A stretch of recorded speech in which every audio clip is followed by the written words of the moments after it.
The Tao of Self-Confidence, episode 661. Welcome to the Tao of Self-Confidence, where I share stories of amazing women who have discovered their inner journey to self-confidence. Visit our website at thetaoofselfconfidence.com. Your inner journey to self-confidence awaits. Well, hello friend. Welcome to the Tao of Self-Confidence, where I share stories of amazing women who have discovered their inner journey to self-confidence. I'm your host today, Sheena Yap-Chan, and today I have an amazing lady on the show today. She is the CMO and co-founder of School of Bots, and I'm really excited to have her on and share her story with us today on self-confidence. So without further ado, I'm going to introduce you to Natasha Takahashi. Natasha, how are you today? Maybe you can fill in a little bit more about yourself to the listeners.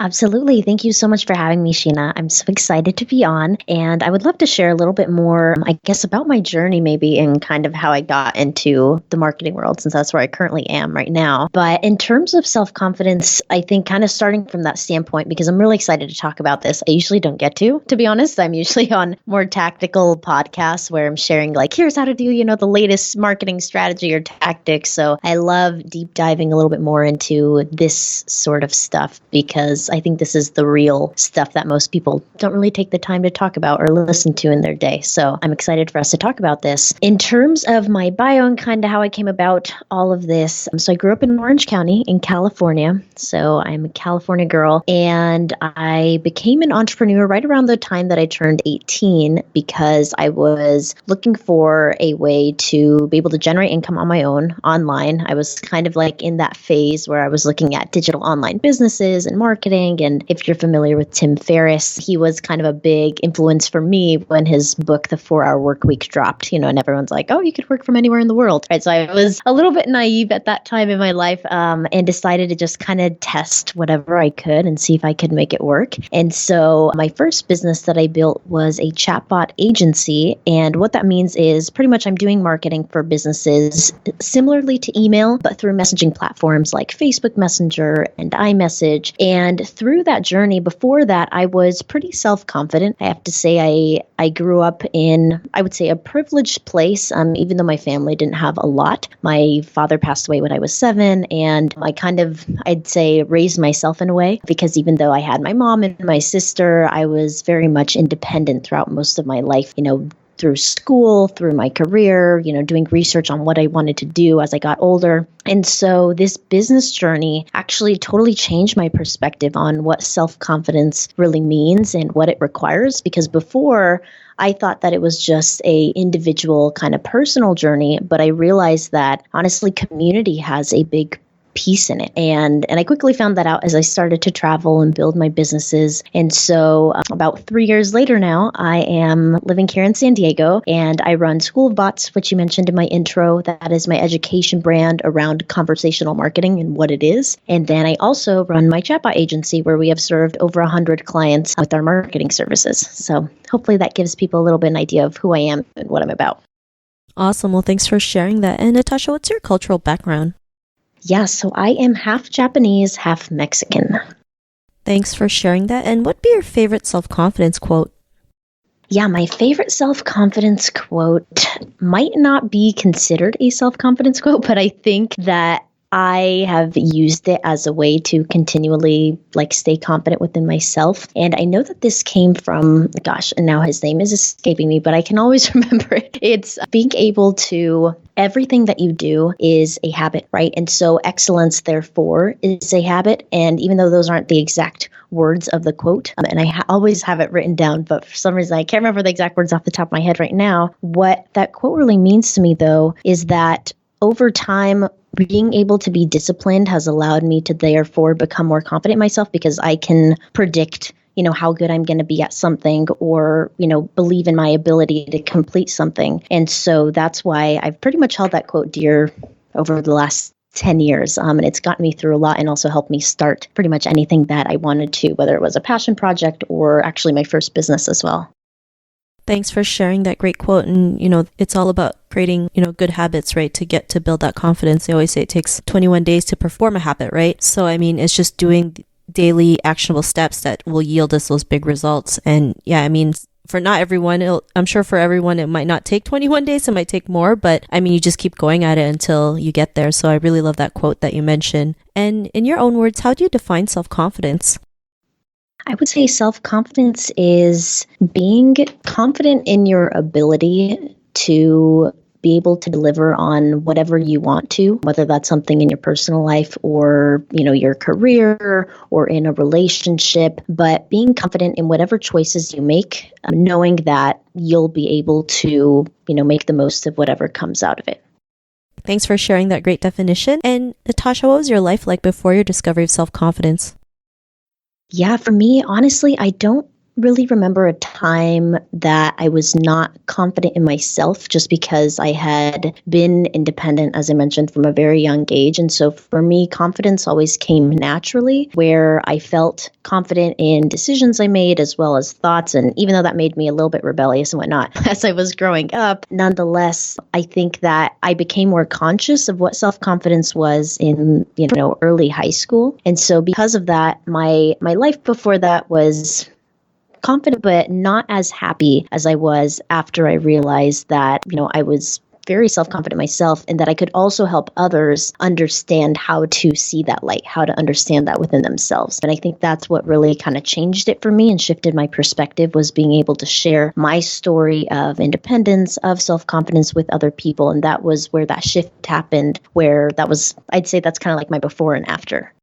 Thanks for sharing that. And I think, sharing your story is super important, right? Because especially for women out there, especially Asian women, we always feel like we're all alone and no one's with us in this journey, not realizing like we are all in this together. And I mean, this was one of the reasons why I created the show, to show others what is possible and to realize we all go through like ups and downs. We all had our fair share of bad days and, failures, but it doesn't mean, we give up or it's the end of the world or it's the end of our story. We just keep going. Like, you started your first business at 18, right? When most Asian parents would probably tell you, what are you doing? You should go to school, go to a good college, be a doctor, be a lawyer, be, something that most people would consider successful, right? Not realizing like, we can create our own path and go out there and do it. And you just went ahead and did it, right? You said, I'm just going to open my first business. You didn't even know what was going to happen, if it was going to tank or not, but you just went for it. And it's not always, it's not always easy for most people to do that, right? Because as women, especially, we like to overthink. We like to think, we get worried about what people tell us to, what people might think of us, if we're going crazy, if they think we're nuts. But, sometimes you just have to go ahead and do it, right? And like you went ahead and did it, and you're sharing your story you're sharing your story of independence to others. And, because of that, what's your life been like now? Yeah, at this point, I think one of the defining moments of this was when I gave my first TEDx talk. I was 17 at the time. And after I gave that talk, I talked a lot about personal development and, your why and kind of all these things that I had learned along the way, reading a lot of personal development books and whatnot. And so having given that talk afterwards and being able to talk to people who were like, how do you find a mentor? How do you become more confident in yourself? Hearing people ask me those questions and kind of realizing my responses for that. And that was the first time I had really even answered those questions to someone. That was really a defining moment for me, where I realized what that meant and how to help people kind of realize that, right? Because it all comes from within, but at the same time, like I mentioned earlier, it's a lot about community and being able to surround yourself with other people who are self-confident as well. Thanks for sharing that. And that's amazing, first TEDx talk at 17, and then people are asking you, right, 17 years old, you're probably like, oh my God, what am I going to answer them?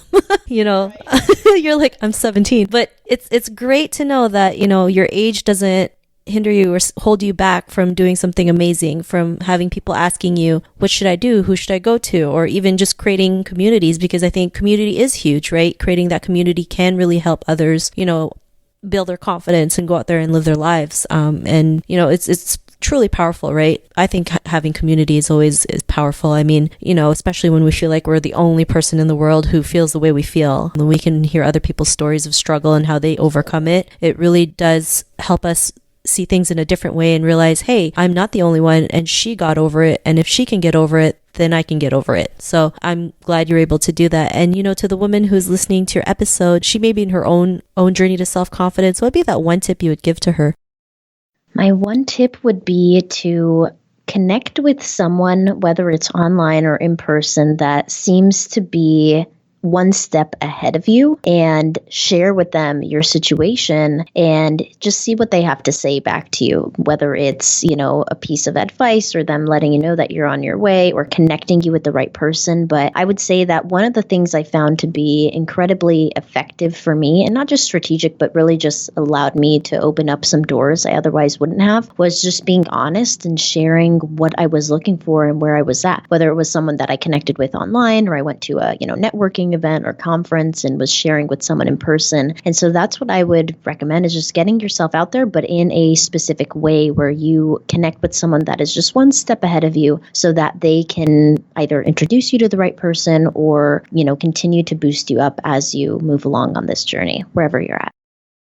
Thanks for sharing that. And I love how you mentioned, to connect with someone who's one step ahead. Not 100 steps, 1,000 steps, just one step. A lot of people feel like they have to make big leaps to build confidence, but, it just really does take one step at a time. Everything starts with the first step and we just keep going, right? Little by little, and we'll get there.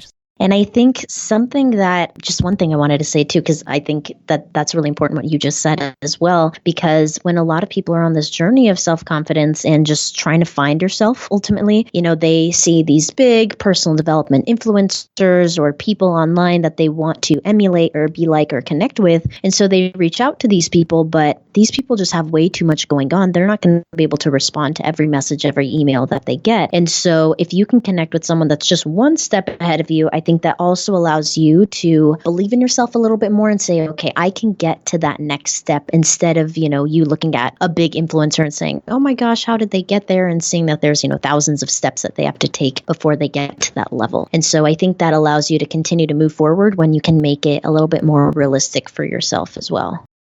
Thanks again for sharing those great tips. And if our listeners wanted to get to know a little bit more about you and what you do, or check out some of your work, is there any links or social media profiles we can connect with?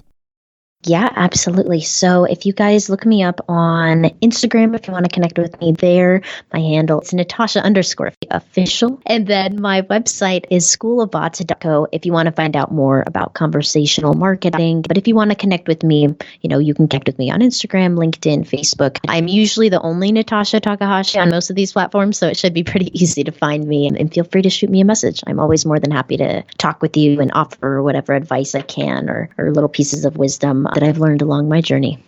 Awesome. Well, thanks for sharing that. And to our listeners, if you want to connect with Natasha, you can also head on over to thetaoofselfconfidence.com and search for Natasha's name. Her show notes will pop up along with everything else that we talked about. And I really just want to thank Natasha today for taking the time to share her story and tips with us on self-confidence. So thank you so much, Natasha. Yeah, thank you so much for having me, Sheena. This was awesome. Not a problem. It was really great having you on the show. And to our listeners, be on the lookout for another new episode of another amazing woman's journey to self-confidence, and we'll talk to you soon. Bye for now. Thank you for tuning in to another amazing episode of the Tao of Self-Confidence. Get your free self-talk tape for building self-confidence by visiting our website at thetaoofselfconfidence.com. Your inner journey to self-confidence awaits.